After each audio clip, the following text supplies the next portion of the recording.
Thank you very much. I'm going to be talking today about reforming how metropolitan areas are governed. I may be the most disconnected participant today. I'm a law professor and interested in teaching local government and civil rights and land use planning.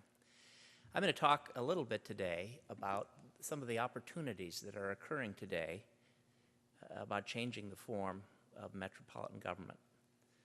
We have in our United States, in every region with over 50,000 people, a metropolitan governmental entity called an MPO, Metropolitan Planning Organization. And they are evolving more powers over time. They have more discretion about how to spend mixes of federal and state highway money. They have more obligations to make sure that the air we breathe is clean in our metropolitan area by controlling vehicle miles traveled. A trend that is arising in California, they've suddenly been given the task to reduce vehicle miles traveled and to respond to the global climate change crisis. This bill passed in the California legislature, AB 375, without a great deal of detail, is beginning to be worked out, and it looks as if it will mean substantial regional control over local land uses in California. This concept has been accepted almost lock, stock, and barrel in a climate change bill called the Waxman-Markey bill that's now in the Congress. It's a very big part of the climate change bill. And the idea is that by metropolitan review of local land use planning, trying to cluster jobs, to reduce the size of metropolitan areas, to allow them to become more socially and racially integrated, that we will be dealing with more sustainable metropolitan regions. The Surface Transportation Bill also has broad new powers for metropolitan government. It requires, for the first time in America, that metropolitan governments become proportionally represented. What proportionally represented means is not clear. I'll talk a little bit about that as we go on. Our nation, our economic crisis, is a crisis of metropolitan areas. Metropolitan areas produce 90% of the nation's economic output and house 80% of the United States population. Regions across the nation are struggling to cope with the recent economic crisis. Many are trying to think about how they can respond, in terms of development terms. Poorly designed metropolitan structures are an important part of the problem. I'm going to argue today that highly fragmented metropolitan governance, and our governance is highly fragmented at this stage. We've talked a little bit about this, a few of the speakers have, contribute to increasing sprawl, increasing congestion on our roads, particularly nodal freeway points, growing racial and economic segregation, particularly in our nation's schools. That is growing very rapidly. In fact, our nation's schools just last year became more segregated than they were at the time of the passage of the 1964 Civil Rights Act. Our fragmented pattern contributes to that, and it contributes to a deepening disparities in the quality of local services, as we depend on a property tax and or the fee structure of separate local governments. The quality of services, very basic services like schools and like police protection and fire protection, public health protection, is growing disparate. The poor have been being placed on an ice cube that's melting in many ways in the United States, and they fight amongst themselves as the ice cube melts, as the resources of our society move out beyond the fragmented walls. I'm going to show you the fragmentation of our government. You can use the Twin Cities where I'm from. This is a schematic I often use in my local government class to begin and end the class. These are county governments, which most places have in the United States. They function for human services and record keeping and a variety of functions. Sometimes they act as urban planning bodies, but most often in the Midwest and Northeast and other parts of the country they do not. Those county governments. On top of this come city governments. And you saw 7 counties, now you see 187 cities in the Twin Cities metropolitan area that have land use planning powers. Each one of those cities has basically sovereign land use powers. And they develop their land to maximize the tax proceeds to the local government and minimize the service needs. The tax system rewards them for inviting in wealthy people and expensive tax-producing businesses and penalizes them. Right now, the tax system does for building affordable housing and keeping land open and a variety of other things that we might admire. Those are the cities. They are composed in the counties. On top of these are townships and school districts, and you can see the pattern becomes more complex in the Twin Cities and in the country as a whole. Most of us live under 7 forms of local government in the United States. Cities and townships and school districts tax a lot off of the local tax base to provide schools. Increasingly, states are paying some share of them. This is the special districts. We evolved lots of special district governments in America, putting those on top, and they produce water and other utility services. It begins to become difficult to understand this complexity. Even law professors, Gerald Frug, who is one of my great favorite law professors, say the system of local government in America, says Frug, is vertigo-inducing. So there you see, that's the complexity. In the Twin Cities, an average kind of a place in the Midwest, there are 1,400 different tax rates. Political harms of fragmentation, sprawl. This is the Twin Cities and the way it's been growing. This is an urbanized map in 1986, 91, 98, and 2002. You can see the way the region grows. And this is an area that grows with a better coordinated system of growth than most places, but you can see it spreading out and declustering. The political harms of fragmentation are segregation. And as I was saying, the schools are now more segregated in the United States by race and class than they were at the time of the passage of the 1964 Civil Rights Act. Courts intervened for a time, but then they stepped out of this. This is a map of Atlanta. I don't know if I've got a PowerPoint, but those red, I don't know if I have a laser point. Yes, I do. The red schools are 92% or more Black and Latino. So you see almost all of Atlanta and its south side suburbs, DeKalb and Fulton, all those red schools are more than 92% Black kids, mostly Black, some Latino. Orange are 69 to 91, light orange 52 to 69, and you get to the blue are the least diverse, and they are 1.5 to 17% kids of color. You can see that the north is white and the south is Black. We make lots of governmental decisions that intensify this in the way we draw school catchment areas and the way that we draw school districts. Increasingly, there are no civil rights rules at all applied to these decisions. There was at a time. You can see the many parts of the suburbs are growing more diverse. Race and poverty are connected strongly together. If you're Black and Latino and poor in the United States, 3/4 of poor Black and poor Latino kids live in schools that are more than 70% poor, go to schools that are more than 70% poor. 3/4 of poor white kids go to schools that are more than 70% middle class. The combination of racial segregation and the concentration of poverty is deeply detrimental to urban education.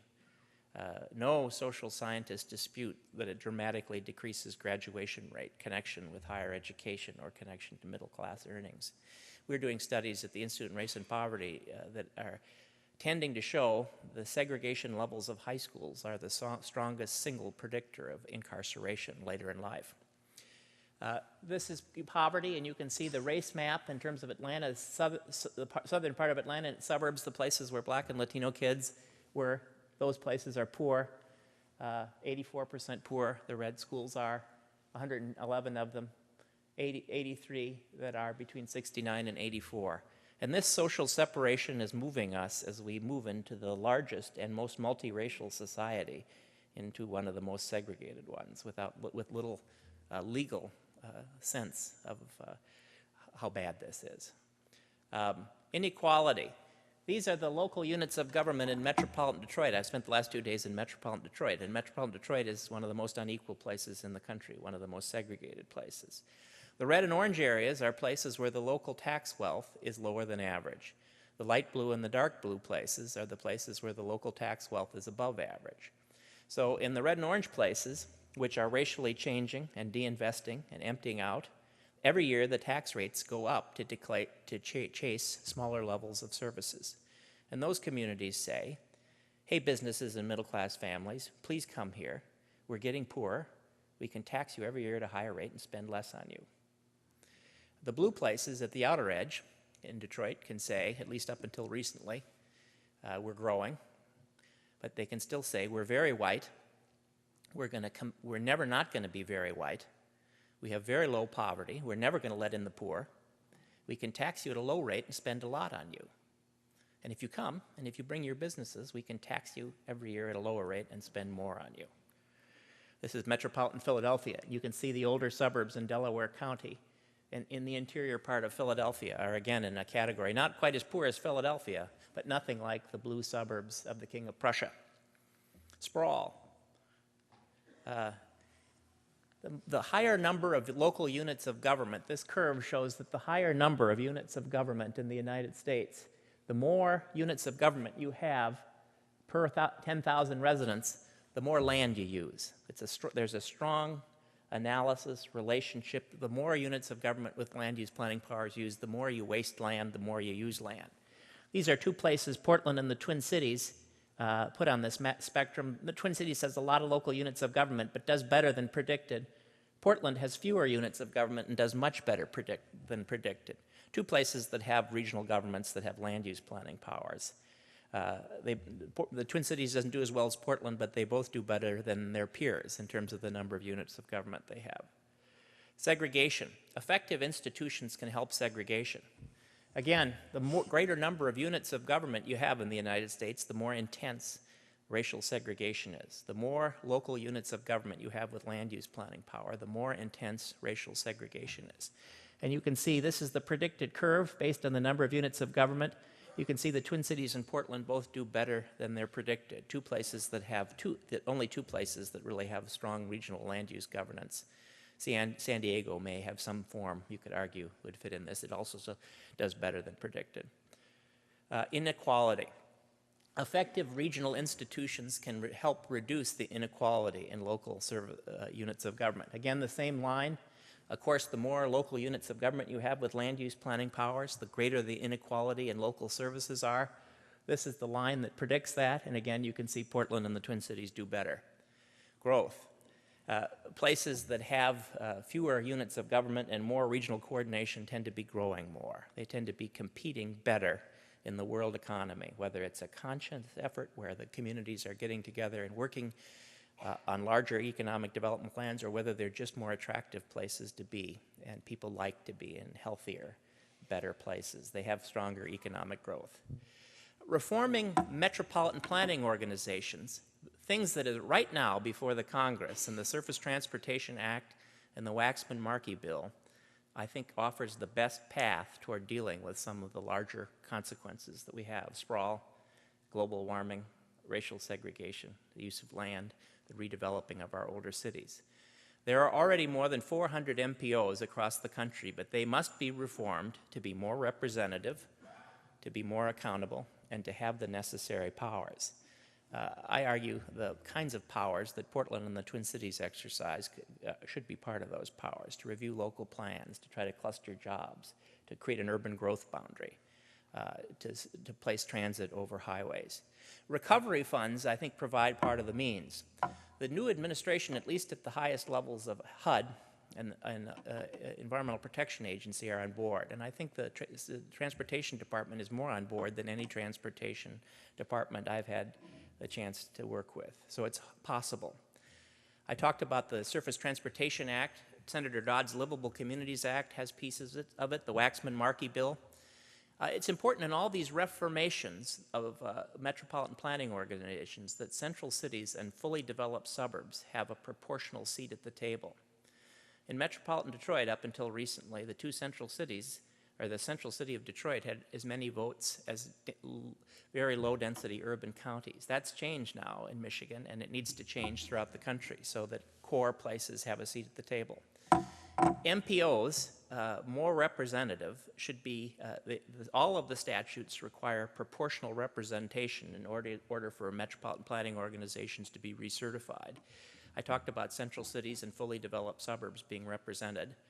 I think MPOs that are made more accountable, that become more public in their deliberations, should also be connected to performance measures for reducing sprawl, very much the way Portland and the Twin Cities have, ensuring fair share housing in all of the localities with land use planning powers. In many parts of the country, Oregon, Washington State, New Jersey, where I'm from, the Twin Cities, have frameworks about thinking about how to implement this. This is a complicated legal question, but one that needs to be embraced. We need to reduce racial and economic segregation as a goal in our society. We did this from 1964 every year until 1987. The society reduced racial and economic segregation. Then we turned backward. We need to go back to 1987 and beyond. We need to reduce fiscal inequality. There are now 29 states that have declared their own school financing systems unconstitutional. We need to use the accountability measures in the federal MPO bills and the stimulus to make sure that the states are obeying at least their own constitutions before they get more stimulus money. We need to give MPOs the necessary powers to require regional planning, and this is quite possible in the statute, and the power to review local plans for compliance with regional plans. We need to break down the barriers that create regional governance problems by coordinating federal initiatives, and this is beginning to happen through a single White House Office of Urban Affairs and an interagency council on sustainable communities. These are occurring right now. The president is trying to do these things in the backdrop of the healthcare crisis. We need to be participants in this discussion. We need to reform existing federal policies in transportation and housing that undermine the proposed regional initiatives. This is a map showing politics in the Twin Cities, and it shows the older suburbs tend to be more democratic than the newer suburbs, and this is over several elections. I'm writing a book now about this, and in general, the fully developed suburbs, right now the chairman and the Congress, if they are not central city members, they are from fully developed suburbs. And it's really important, I think, that they realize that a sustainable agenda is in the self-interest of their communities. I've talked too long. Politicians who are law professors, people that used to be politicians that are now law professors, always talk too long. Thanks.